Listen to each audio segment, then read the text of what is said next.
Welcome to episode 9. This episode is with Ella, who has On Air with Ella, which is another podcast, if you listen to this, that you might already be listening to. I'm so grateful to Ella for her time. It was extremely generous of her. She reached out when I mentioned on social media that I was thinking about starting a podcast, and not only offered to be a guest if I wanted, but actually also to just answer a whole load of my stupid questions for getting up and running. So I'm extremely grateful to her for both coming on and her time in helping me get up and running. She gave me some invaluable advice.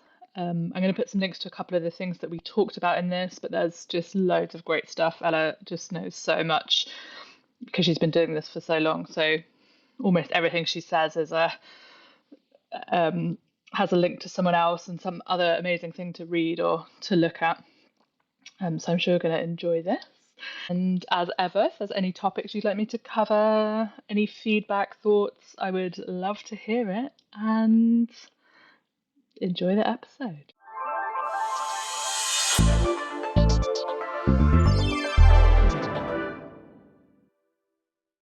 There are many ways to find your path to better health and happiness, and what works is really individualized. And my philosophy is that most people are more likely to find that if they're active participants in their own journey.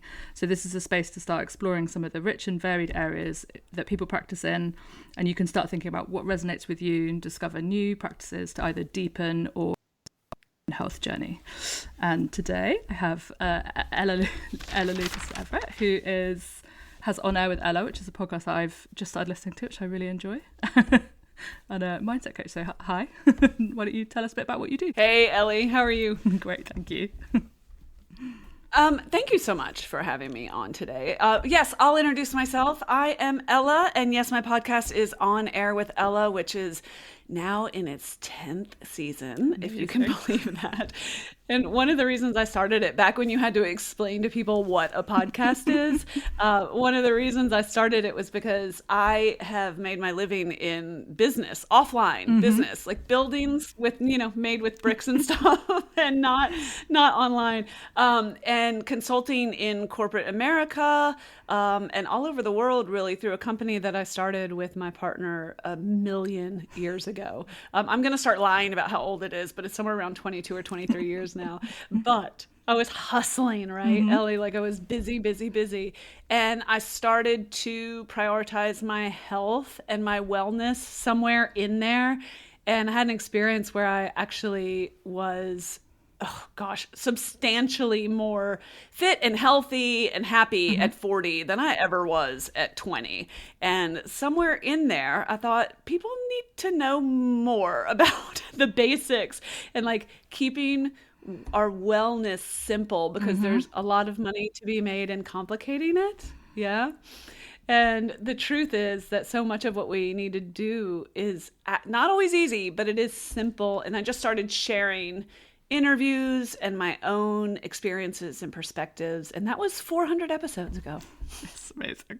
That's actually what you just said. That's something that anyone who works with me will be bored of hearing is lots of this stuff is very simple, but simple is not always easy. And that's why you sometimes need help. Yeah, and the other thing is like so much of what helps me stay healthy and balanced and all those bright and shiny things, so many of the things that help me do that, they're not sexy. Like they're not big headlines. There's not like some pill that I take, some supplement that I take that changed my life forever. I mean, I kind of wish, but no. The truth is like when it comes, let's just talk about physical wellness for a moment. When it comes to that, like the number one thing that I discovered and have been able to manage somehow is consistency. Like that's not sexy. Just showing up every single day in some capacity for myself. Turns out that's a lot better than some magical, keto diet or program that I could buy. Yeah, and I think that's something that I talk about a lot as well, of that when you have a bad day or you miss something,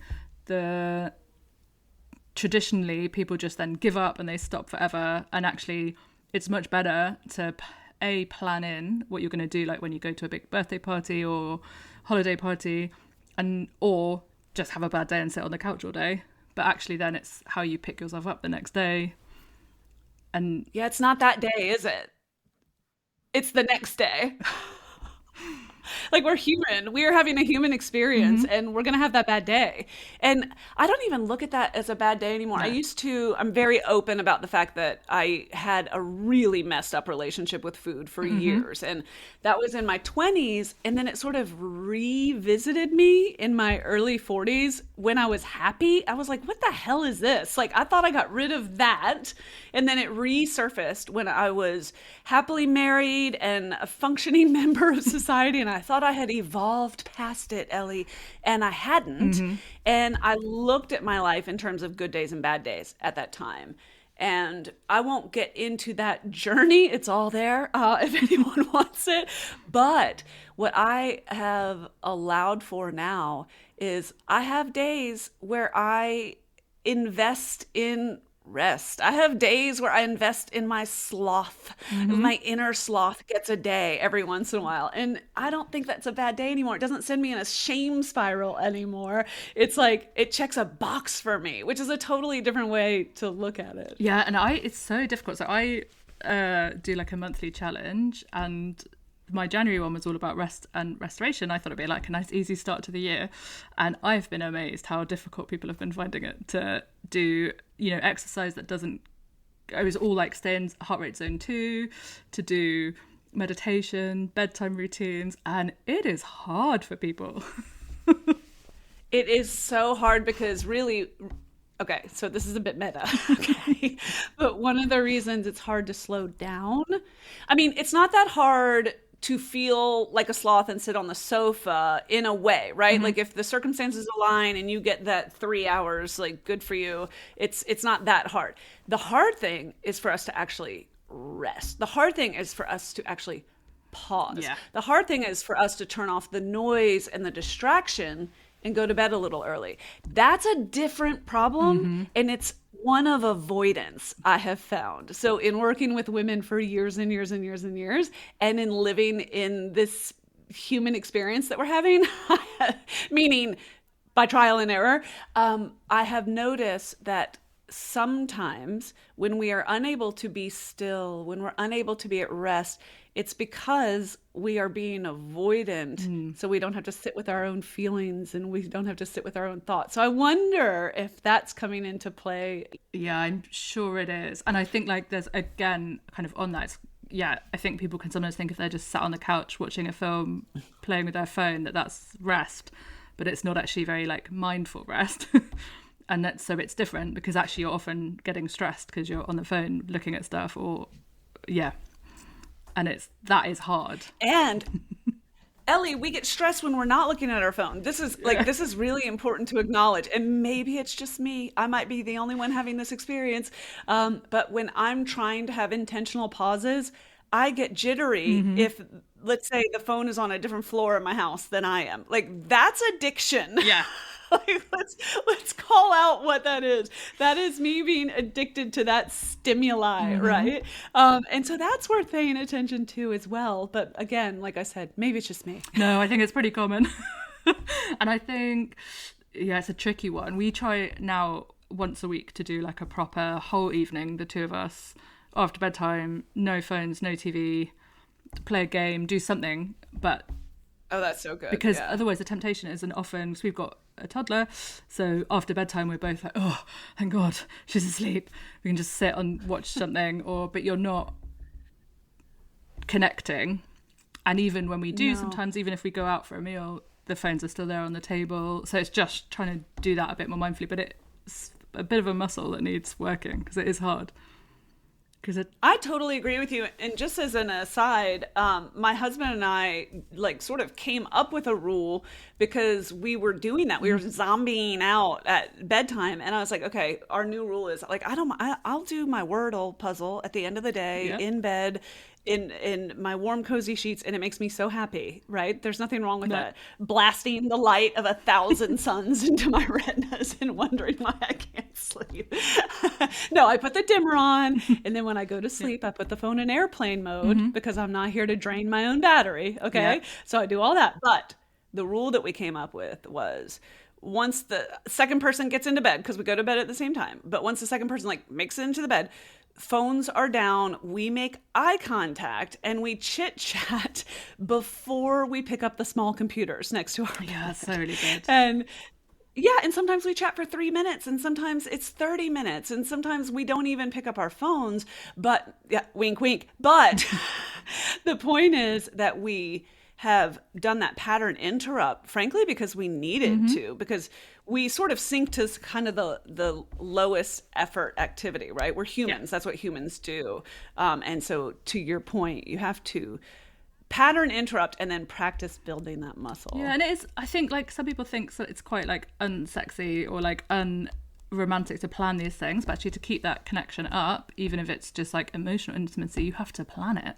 And the same with your friends. Like, I now, because I'm quite busy, but like if I know that my friend's got a big appointment, or like a friend of mine's cat's been ill and she offhandedly mentioned that the vet appointment was in a week, so I just put it in my diary.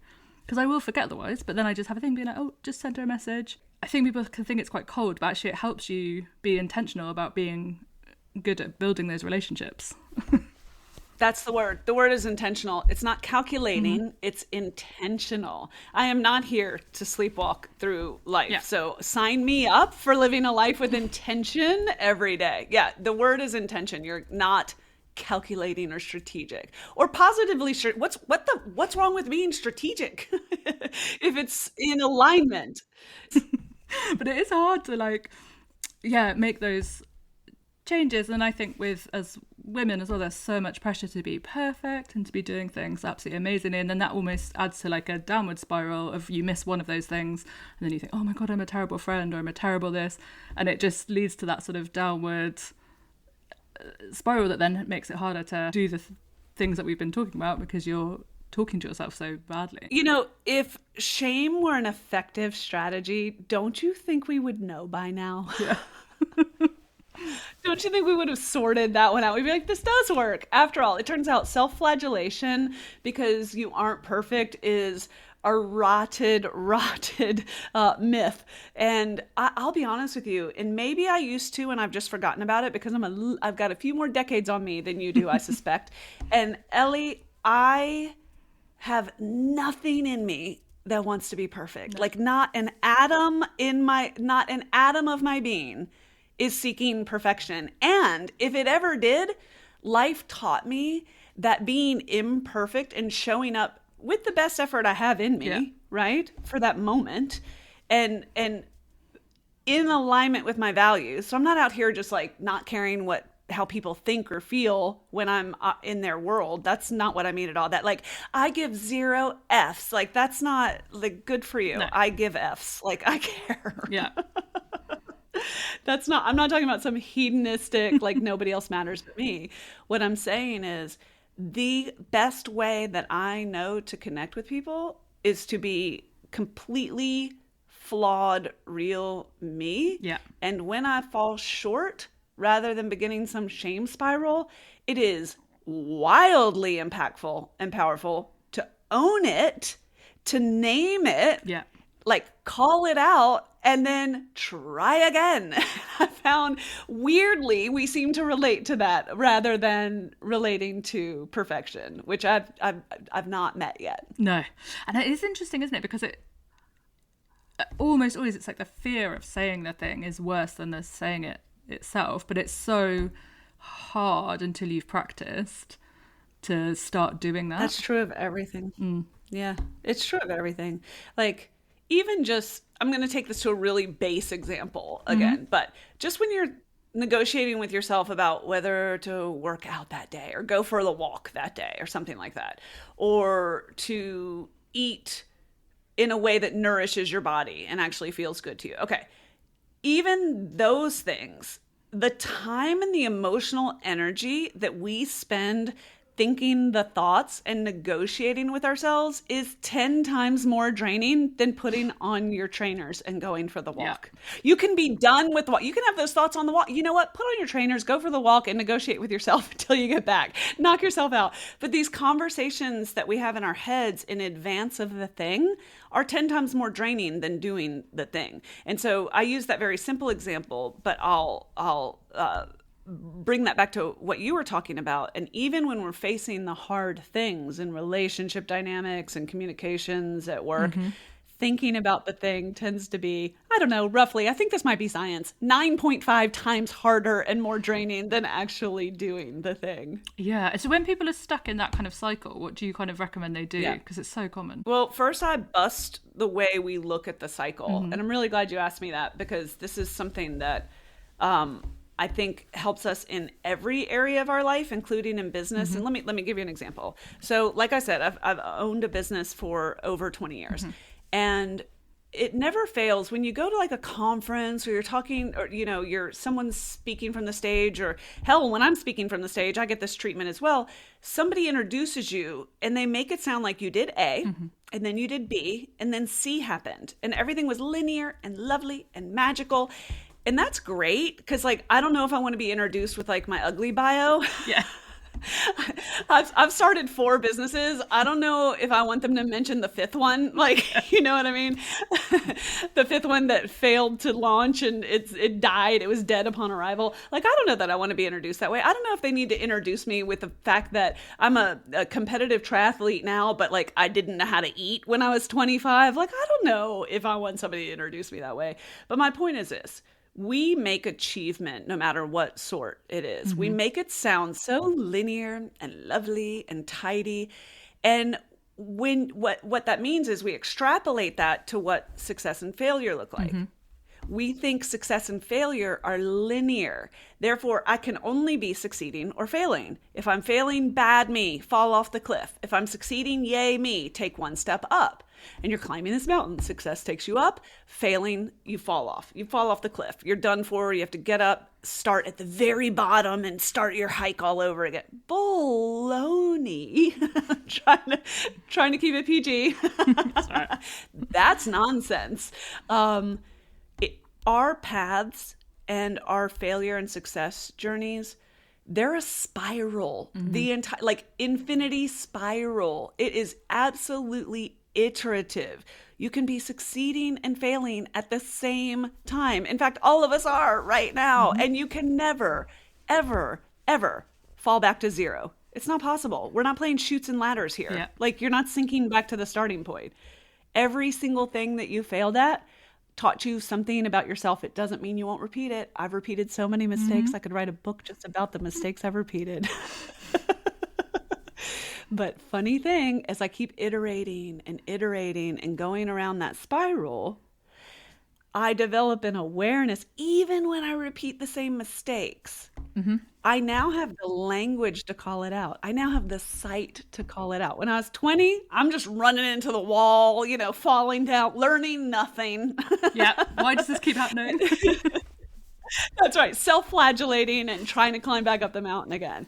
No, it is a spiral, not a line. So that's the kind of the first thing that I do is I blow up the whole way that we even think about this and leave a lot more room for accepting the lessons of failure rather than punishing myself for learning the lesson. Yeah, and I really liked what you just said about you're always succeeding and failing at the same time, because it is about finding like a balance in your life. And probably if your business is doing really well and so or it's just starting and you're putting loads into it, then you're probably neglecting some of your relationships or your friendships because you're so busy. And that's fine as long as you kind of notice that and then can balance it back out. But again, that's about that constantly where you're succeeding in one thing, it normally means there's a deficit somewhere else. And that's just life. Invariably. In fact, it can't work any other way. Yeah. And if you look at, when I work with coaching clients, I have them do this diagnostic at the very, very beginning. And I did not invent this. This has been around for ages and ages and ages, but it's the life wheel. And so picture it as a pie. And one slice of the pie is your financial well-being. One slice is your mental well-being. One is your physical well-being. One is your social relationships. One is your intimate relationships. The list goes on. You get the idea. But it's the big main areas of our life. And you sort of rate how you're doing in each one. Now, if you're a 10 in all of them, I'll have what you're having, but also you're probably not telling yourself the whole truth about a thing. And I can say for myself, if I'm putting up an 8 or a 9 in my career, my social life's at a 2 or a 3, right? And then when I realized I needed more friendship and connection in my life, I started investing in that. And then maybe my financial well-being took a hit, or maybe my, my time spent in other areas had to reduce slightly because I was spending more time investing in friendships and social connection, and that everything's a give and take. Yeah. I interviewed the actor Jenna Elfman, and she was everyone in my generation knows who she was because of Dharma and Greg.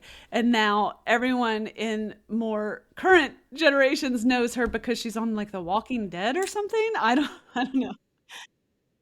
Okay. That's not my bag, but good for Jenna. But I was talking to her and I was like, you're a Hollywood actress, you've been an actress for a really long time, you have kids, and you have a seemingly happy engaged marriage, and she's just fit as a fiddle and all of those things. And I was like, how do you look at this thing we call balance? And she said, to me, it's like a symphony, right? And sometimes the drum, there are no drums in a symphony, but just humor me. She's like, sometimes the drums are quite loud, and sometimes the strings are quite loud, and sometimes the wind instruments. That's the extent of my symphonic good, knowledge. that was good. Stop there, the metaphor. Although I would not hate drums in a symphony. And she's like, we have to allow for the seasons where certain areas of our lives are bigger, louder, noisier than others, or demand more of our resources.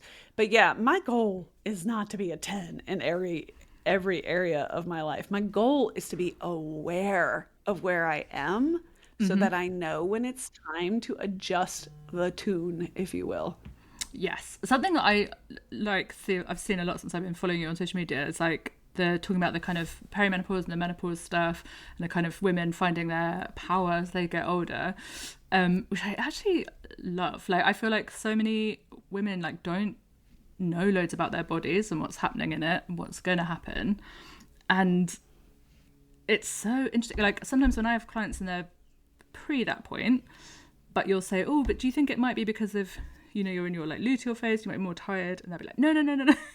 And like, it's amazing how little we all know about our bodies. And then in particular, that particular hormonal phase is very strange to me. But it's so, I love watching what you've been saying about it. Ellie, I was in my 40s when I learned that where you were in your cycle mattered to you physically. Like, I was in my 4th decade when I found out that if it's 3 days before my period, then I should work out very differently than if it's 6 days after my period. I'd never, ever, ever stopped and thought about that in my entire life.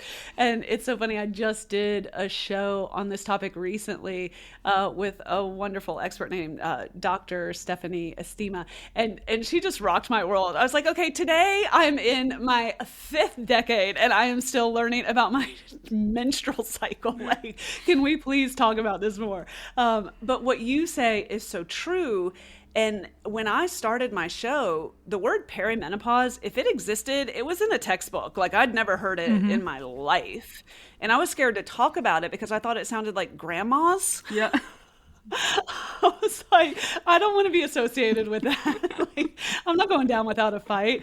And now I find it really powerful because I love to showcase women. I love to showcase women, full stop. Yeah. But I love to showcase women who either met the challenge of that transition, and that transition is not like one day. No. That transition can be 10 years for people. It can be 1 year for people. It's not like a Tuesday. But I love to talk to people who have taken care of themselves and who have learned how to dial it in, and what they changed and what changed for them mentally, spiritually, physically as they proceeded through that transition. But I love also to talk to women who are writing the new way, who are doing the research, the MDs of the world, the PhDs of the world, who are like, oh, we got so much wrong. And the thing I'll say about that is we are learning so much more about women and women's wellness than at any other time in human history. No generation from here forward will ever have to have the experience that our mothers and grandmothers did. Yeah. Okay. So I remember reading that, because they only test medication on men, not women. And I remember reading that even HRT medication, that is for women in menopause, was not tested on women before it was released. Like, it blows my mind.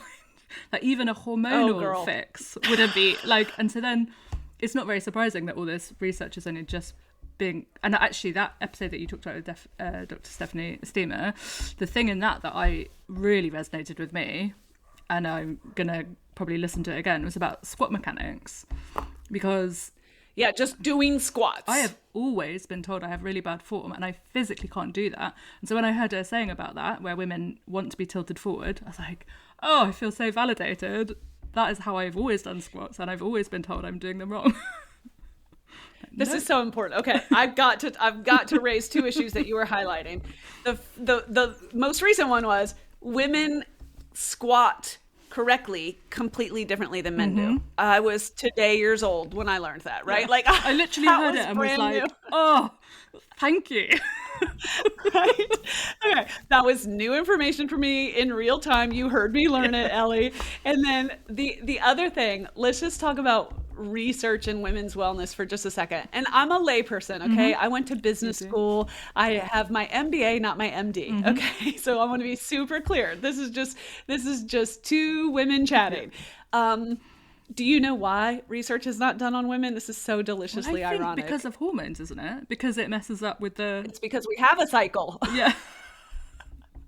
So research about our cycles, research about menopause health, research about HRT, research about all drugs that exist in the world is incredibly limited when it comes to the female species because of our cycles. And I'm like, guys. Well, and loads of it is anecdotal. So I have ADHD, so I take a stimulant for that. And when I first started taking it, I said to my doctor, it doesn't feel like it works in the week leading up to my period. And he was like pretty dismissive. And then when I started going online and you look in women's ADHD spaces, anecdotally, it's incredibly common for people to feel like stuff isn't working as well in that 3 to 4 days around the beginning of your period. So then I was like, okay, fine. It's obviously a thing, but we just haven't bothered to look at it. Fine.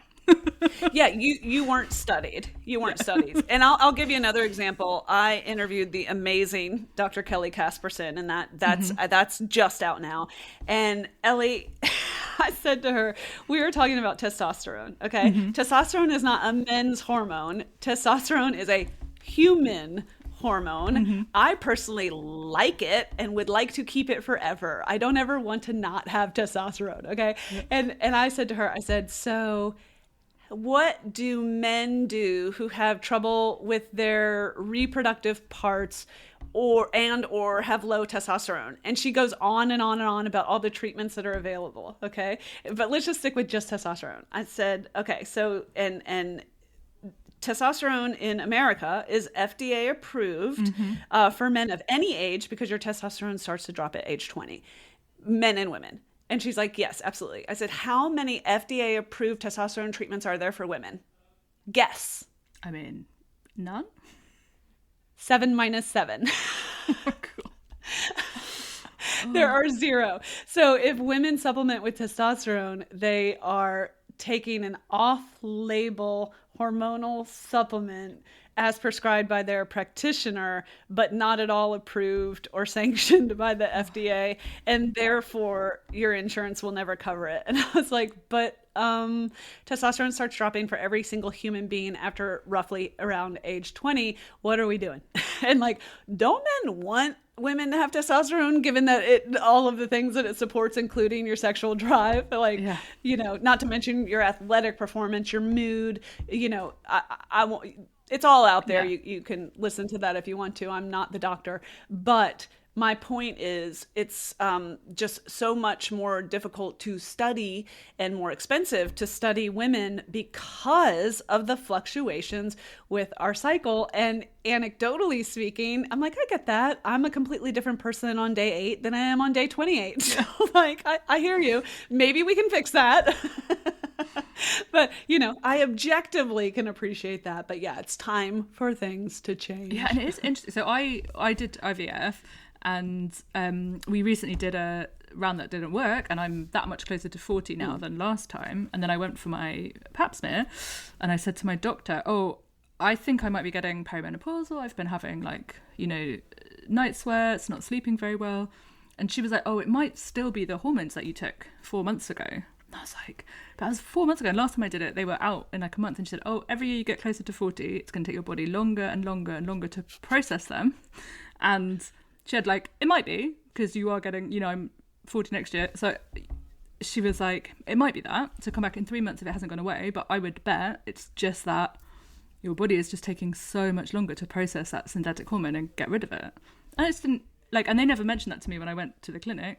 You know, it's just, oh, here's your hormones, off you go.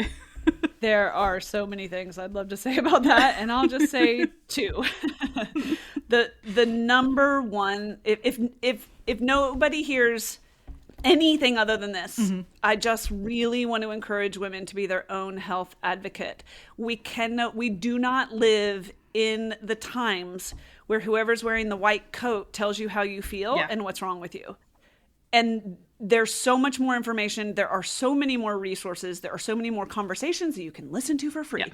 And we have got to stand up for what we know to be true about ourselves. And we've got to be comfortable asking questions. So that's my TED Talk. Thank you for coming. But the other thing that I want to say is this is really important when it comes to conversations about aging. Mm-hmm. So I was much fitter at 40 than I was at 20. I think I already mentioned that to you. And I just utterly reject the notion that aging equals degradation. And I don't live in a bubble. Yeah. Like, I wake up every day. I'm facing, like, I understand reality. But what I mean is, so many of these aches and pains and bumps in the road and lethargy and lack of motivation and so many things we attribute to aging, mm-hmm. and we call it aging, and then it feels inevitable and it feels like something we actually don't control. Yeah.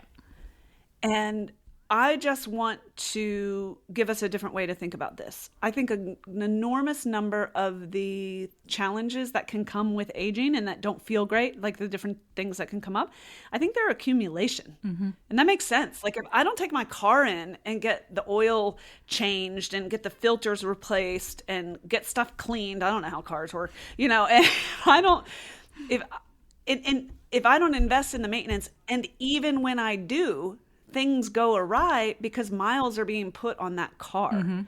That is really much more empowering when I realize that, oh, but I can take the car in. It's not like I just let it age every day and never put gas in it, never put oil in it, never change a filter, I never change the brake pads, and I drive it till it goes in the dump. That's not what happens. Mm-hmm. I invest in the care and maintenance so that it can last as long and have as smooth an experience as possible, or provide as smooth an experience as possible. And I want us to look at ourselves a little bit more that way. Like, if I realize that one of my problems, like, I was injured, I had a back injury, and I was like, this is an accumulation problem. I had a problem, I didn't rest it, I accumulated more damage, then I accumulated more inflammation, then I got stressed about it, which accumulated, and everything from gut health to injury to your hormones to how your skin's doing. Like, so much of this is actually just a sign that we need to take a look at our care and maintenance, mm-hmm. and maybe change our brake pads. But it is not inevitable that aging equals this tired, painful, challenging uphill experience. Like, I utterly reject that notion and, like, live it every day of my life. Yeah. And if anyone who's following you on Instagram will know, you're pretty badass on the exercise front. So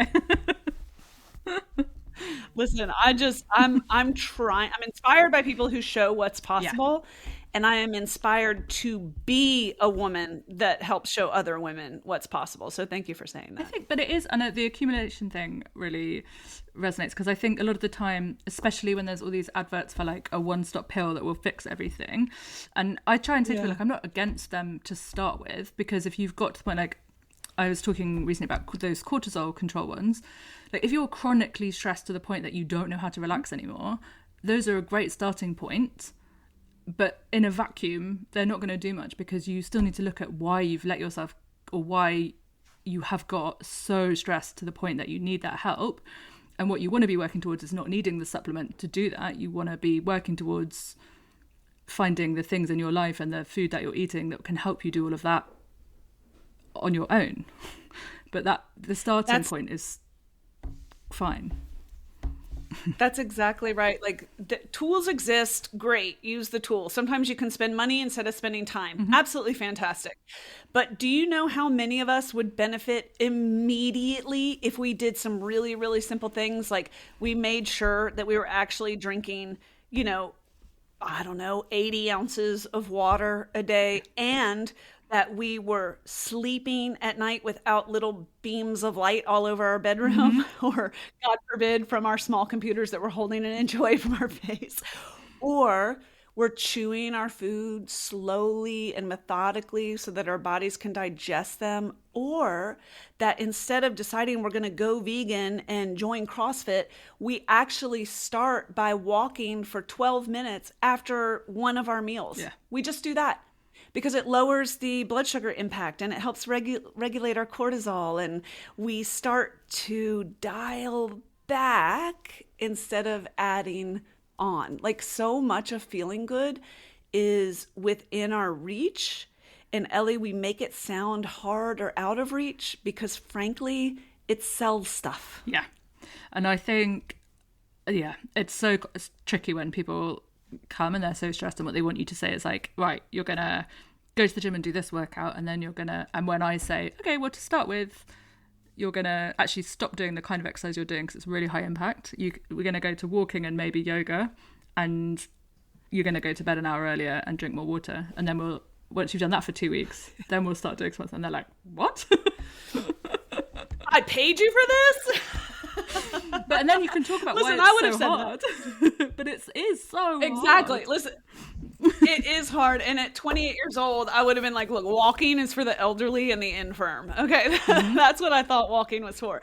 And now, during the pandemic, I started walking every day like so many other people did. And I was like, oh, wait, millennia of people were right about this thing. It is so impactful. It is so good for me. It makes me feel so much better. It helped me with my digestion. It helped me with my mental health. No, I don't go on peaceful walks in the woods and listen to the birds because I am not that disciplined. I am listening to something, or I'm making phone calls, or I'm doing that sort of thing. But by God, it's good for me. And it made such a difference. And again, if you had told me that at 28 years old, I would have been like, no. What pill do I need to take? What supplement, do I need to take? Just tell me what to eat. Yeah. And I think, and that eating thing is tricky as well, because I think sometimes people want like a big diet, or they, I know you mentioned that you've had like issues around food, and I do as well, and I am big on how food makes you feel and trying to concentrate on that, because if I start doing macros or counting calories, like it spirals quite quickly. And so I don't do any of that, but it's trying to teach people to get more in tune with how it makes you feel, not what it's doing to numbers on a scale or your training plan's ideal protein intake or whatever. But that's a hard change. It's a hard sell too to people, especially when you're in it. But yeah, I'm pretty fit, and I haven't counted a calorie or a macro in 25 years, I should think. And listen, for the people that works for, or even serves them in a season, you do you. Like, I have no problem with what people need to do, but it's hilarious that we think that we can count calories and pretend that we are a linear mathematical equation and there's some magic number. That is nonsense. There is not some magic number. And by the way, every time someone throws out a number, at least in my experience, that number is always way, way, way, way, way too low. Like, I eat a lot. But one of the reasons I enjoy eating a lot and don't have any hangups about it anymore at all, in fact, that person that I was feels like a completely different person to me now. But one of the reasons I want to be really truthful, one of the reasons is because I spend time putting muscle on my body. So I don't want to act again like I'm so above it, I just float above with the fairies and eat whatever I want to. That's not what I'm saying at all. No. But I intentionally put muscle on my body and would encourage every woman who has the capacity to do so to consider how she can put muscle on her body. Because first of all, muscle eats energy all day long. The amount of food that I eat would blow your mind. Because that muscle's hungry. It is hungry. So there's that, and that's fun. But also, I find that more often than not, deprivation and that feeling that you're always failing in that regard, even just honestly, Ellie, even just the constant measuring in that regard, that was sucking the life out of me. I spent so much time on all that nonsense. Like, where would I be now if I hadn't spent so much energy on that? That pains me to even think about sometimes. Yeah. We're here for so much more than counting our macros and our calories. Like, you have so much more to do. And whatever gene size you happen to be in that one season has nothing to do with your worth or the value that you create in the world. I mean, I wish I could just download that into every woman that I know so she could skip all the lessons I had to learn myself. But at least we can talk about it. Yeah, and I think it's interesting people talking about it more, but also going back to the sort of menopause stuff, is that then as people's hormones change, what used to work didn't. And so then because your body is changing how it processes stuff, and then that can feed into that kind of negative thing as well of like, oh, well, I must be doing something wrong because 3 years ago this diet or this thing I did worked and now it's not working. So that must be me, but it's about not understanding what's happening in our bodies and knowing that what we're doing now isn't going to work anymore. It's not fair. Like, it's not nice and it's not fair. And it happens to men too, but just nowhere near to the degree that it happens to us. And by God, that's frustrating. Yeah. But it's not all bad. Huh. So, for example, if you are over 40, over 45, let's say, you should probably give some thought to chilling out a little bit. Like, instead of Orange Theory 5 times a week, you should throw in some calm strength training or some walking or some swimming or something like that. Like, it's not all bad. It's just a change. Yeah. You know, Dr. Stacy Sims has a lot of great research on this, and she's written a couple books on this topic that I recommend all the time. And I've had the privilege of interviewing her twice. And she's like, look, it's different. Suck it up, but pay attention. And to me, that is the silver lining. The silver lining is we have to pay attention. Like, in my mind, paying attention was optional when I was 25, and it is not optional once you're 45. It's not optional. No. Not if you want to live not if you want to be comfortable in your own skin and live the life that you want to live. Being asleep at the wheel is no longer an option. And that's a pretty big silver lining. Yeah. And I think it comes back to what we were saying at the beginning about intention and being intentional about everything. And actually, yeah, like you say, being almost forced into having to be intentional has huge upsides in terms of being able to put those lessons into every aspect of your life. Every aspect of your life. Like, when's the last time you, and I mean the universal you, but when's the last time you're like, do I even like this? Or does this person make me feel the way that I want to feel? Or am I enjoying this? Or what do I want? What makes me happy? What do I want to do? What feels good to me? What food feels good when I eat it? What food, even though I've made it an indulgence, actually doesn't feel good at all after I eat it. But I've labeled it an indulgent, and now it's a treat, even though I don't even like it. Doesn't even like me. That happens with alcohol a lot, as you get older. What suited you when you were 25 hits differently when you're 35, when you're 40. And a lot of women start asking questions about their experience, their relationship, if you will, with alcohol. That's a perfect example of how this type of awareness can really serve you in a way that maybe wasn't available to us when we were, young adults. Yes. And it's the sort of thing that maybe it's almost like a badge of honor to have a hangover when you're 25 because it's like a sign of having had a good night. And actually when you're 45, it's really annoying. And so then you start thinking about it differently. Laughable. Yeah. It's apples and oranges. It's a completely different experience. Like, so many women I know, like, they still, they like to have a drink, or they like to, you don't have to have a drink to have a good time, but you know what I mean? They like to have a good time, and they're moderating, but they're not abstaining. And the idea of losing the next day or even half a day because you drank too much, like, it's not even in the consideration set. Like, Yeah. it's not even on the table. In what world can I do? Like, it's just a completely different experience. I love that kind of awareness. I love having my head be connected to my body instead of just walking around in total detachment and disconnect. 3-month-old babies are aging. Everything that's alive is aging. Like, what does that word even mean? If you are breathing, you are aging.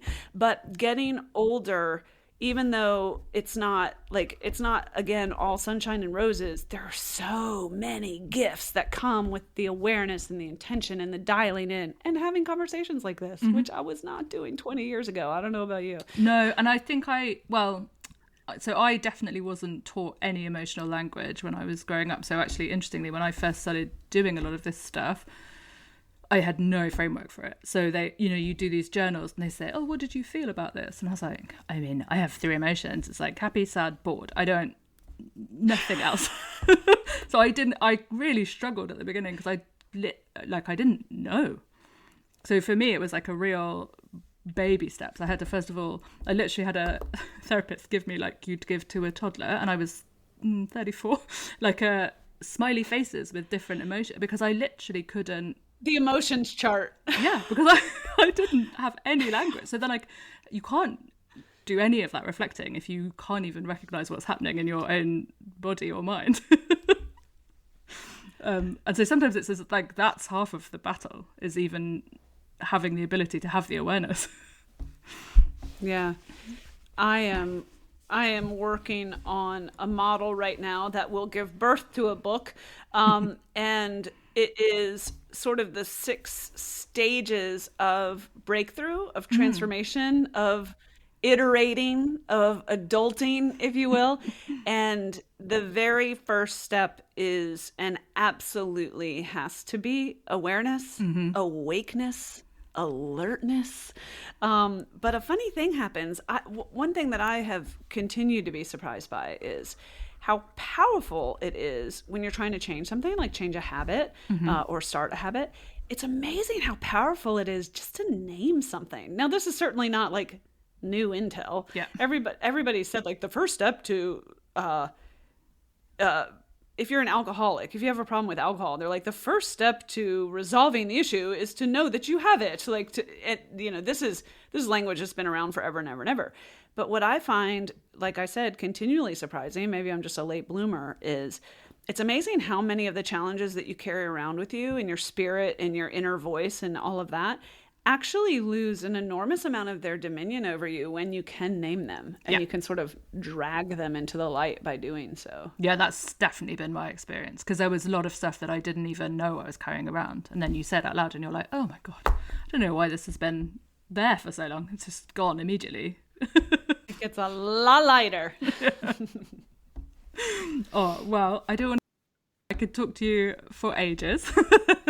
Thank you so much for your time. And if people want to hear more, get in touch, what's the best way for them to do that? Oh, I appreciate you asking. I'll keep it really simple. I am on air with Ella everywhere. Instagram, the podcast, everything. On air with Ellie. And do on air with Ellie.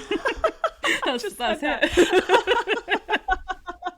We've had an upgrade, everyone, a rebrand. No, it's On Air with Ella everywhere. And I'd love for you to get in touch. I'd love to connect on Instagram. I answer every single DM. So far, my record is 100%, unless you're a weirdo, and you guys aren't weirdos. So I answer every single DM, and I would love to start a conversation. So thanks, Ellie. Amazing. Thank you so much.